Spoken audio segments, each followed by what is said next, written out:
He ran like time itself was chasing him, ruthless, unstoppable, inevitable. When the world tried to define him, he tore down every limit and rewrote what power meant. If you believe greatness is earned, not given, then like this video, subscribe, and step into the mind of Jim Brown, the man who turned obsession into legacy. In the 1950s, America was a divided country by color, by class, by fear. And in that fractured world, a young man from St. Simon's Island, Georgia, laced up his cleats and decided that no one, no rule, no ceiling would stop him. His name was Jim Brown, and from the first snap of his first game, it was clear this wasn't just another player. This was a force of nature. At Syracuse University, he broke records like glass, shattering expectations, running through defenders like they were memories fading behind him. Then came the Cleveland Browns, the NFL stage where legends are made. 9 seasons, 8 rushing titles, 3 MVPs, 1 unstoppable truth. Jim Brown didn't just play football, he redefined it. But the greatness of Jim Brown was never about numbers, it was about control. Control of his body, control of his mind, control in a world that wanted to own him. When others played for approval, Jim played for power. When I run, he once said, I run angry, not at people.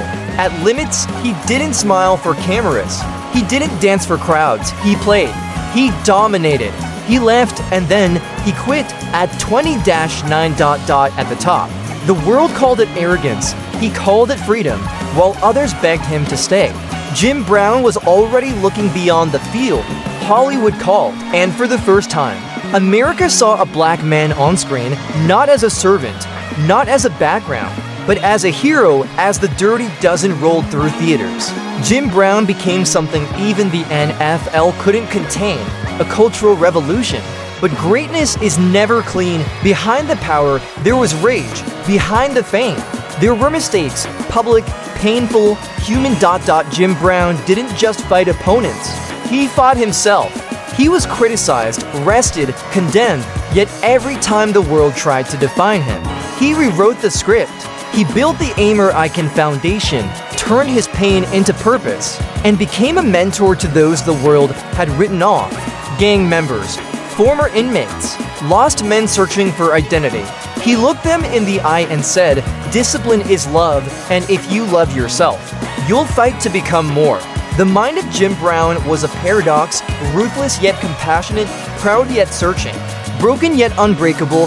He believed in ownership of one's body, one's mind, one's destiny, and in that belief, he embodied something ancient and sacred, the warrior who never stops evolving.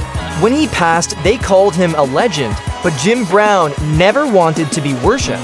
He wanted to be understood because his story was never about football, it was about becoming, and becoming never ends. When I run angry, not at people, at limits. Discipline is love, and if you love yourself, you'll fight to become more. Freedom begins the moment you decide to stop asking for permission. Jim Brown taught the world that greatness is not what you do when the lights are on. It's who you become when no one is watching. He proved that obsession is not madness, discipline is not punishment, and failure is not the end. It's the beginning of truth. So run your race, not for applause, not for validation. Run like Jim Brown, with purpose, with pain, with pride. And when you reach the end zone, don't celebrate. Walk away knowing you gave everything.